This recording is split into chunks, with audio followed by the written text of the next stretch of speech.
आज 15 अक्टूबर है।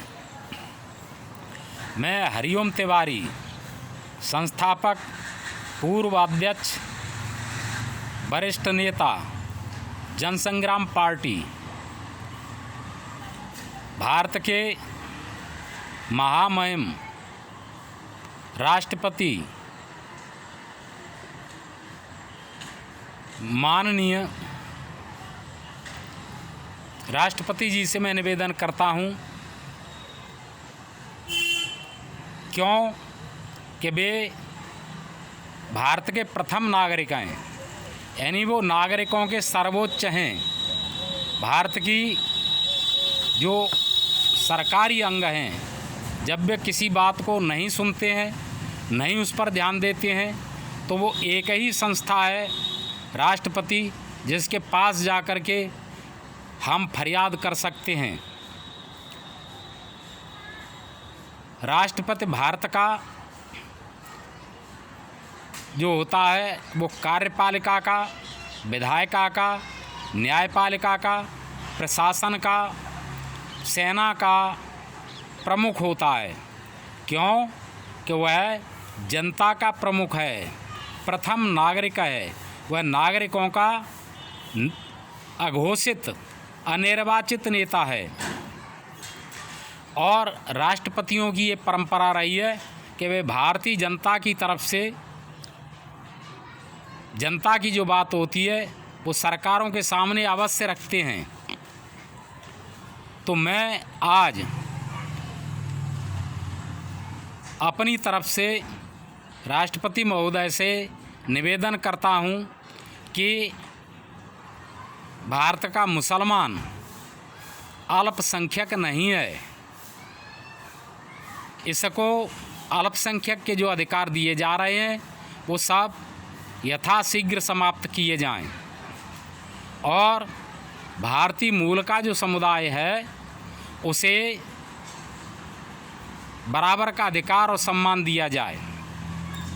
मैं यह जानना चाहता हूं कि भारत की चारों संस्थाएं, कार्यपालिका, विधायिका, प्रशासन और न्यायपालिका, ये 70 साल में 72-73 साल में हमको बराबर का अधिकार नहीं दे पाई है। तो वह समय कब आएगा जब हमको बराबर का अधिकार मिलेगा। मैं यह जानना चाहता हूं कि मुस्लिम अल्पसंख्यक कैसे हैं। सरकार ने स्वयं भारतीय मूल के समुदाय को 8 वर्गों में बांट रखा है। सनातन पंथी, बौद्ध, जैन, सिख, ये उपासना के आधार पर वर्ग हैं। और सनातन पंथियों को भी 5 वर्गों में बांट रखा है। एक सवर्ण, दूसरे जर्नल, तीसरे ओबीसी, चौथे एससी, पांचवें एससी एसटी, यानी एक। अब इन पांचों को यदि अलग अलग करके देखा जाए तो फिर सरकार के चारों अंग ये बताएं कि अल्पसंख्यक कौन है। फिर मुस्लिम अल्पसंख्यक हैं या सनातन पंथियों के ये पांचों संप्रदाय, पांचों वर्ग, पांचों समुदाय अल्पसंख्यक हैं। ये तो हमने नहीं बनाए। ये 5 वर्ग तो 5 जातियां, 5 समुदाय तो सरकार ने बनाए हैं, लिखित में बनाए हैं, संविधान के अंतर्गत बनाए हैं, कानून से बनाए हैं। तो फिर इनको मिला करके एक हिंदू समुदाय कहना कहाँ तक न्याय संगत है। यह कानून की दृष्टि से कहाँ खरा उतरता है। इस दृष्टि से आकलन किया जाए कि मुस्लिम अल्पसंख्यक हैं या नहीं हैं। यदि मुस्लिम अल्पसंख्यक हैं तो फिर सरकार मुझे ये बताए कि आज अधिसंख्यक कौन है और उस अल्पसंख्यक और अधिसंख्यक के पैमाने का, मापदंड का पैमाना क्या है, कैसे निर्धारित किया जाएगा। क्या सरकार की या सरकार के किसी अंग की अतार्किक, आधारहीन, तर्कहीन सूची ही अल्पसंख्यक और बहुसंख्यक होने का आधार हो सकती है? यह कैसे संभव है? यह सरासर गुंडागर्दी है, अपराध है, अन्याय है, अनीति है, यह अधिकारों का दुरुपयोग है, संविधान का उल्लंघन है, कानून का दुरुपयोग है, पद का दुरुपयोग है। इस सब को महामहिम राष्ट्रपति, माननीय राष्ट्रपति हमारी बात को सरकार के चारों अंगों के सामने रखें और उनसे कहें कि इस बात पर गंभीरता से विचार करो और न्याय करो। नीति अनीति सबको दिखाई देती है, सत्य और असत्य सबको दिखाई देता है। ये जो अन्याय किया जा रहा है वो 73 साल से वो अब बंद हो जाना चाहिए। मैं यह जानना चाहता हूँ कि मुस्लिमों ने देश के लिए ऐसा क्या खास किया है जिसके लिए उनको इतने विशेष अधिकार दिए जा रहे हैं? क्या कारण है? क्या नेहरू के दामाद, नेहरू के जीजा होने का ही उनको ये इनाम दिया जा रहा है? अरे जो अपनी लड़की देते हैं, अपनी बहन देते हैं, अपनी बेटी देती हैं, अपनी बुआ देते हैं, वे अपने घर से दान दहेज देती हैं। नेहरू ने और कांग्रेसियों ने पूरा हिंदुस्तान परोस दिया मुस्लिमों को। यह किस बात का इनाम है? उन्होंने देश का विभाजन करवाया, 3 टुकड़े करवा दिए, क्या इस बात का इनाम है? या लाखों लोगों की हत्या कर दी, 12 लाख लोग मार डाले, उसका इनाम है? करोड़ों लोग बेघर बार कर दिए, उजाड़ दिए,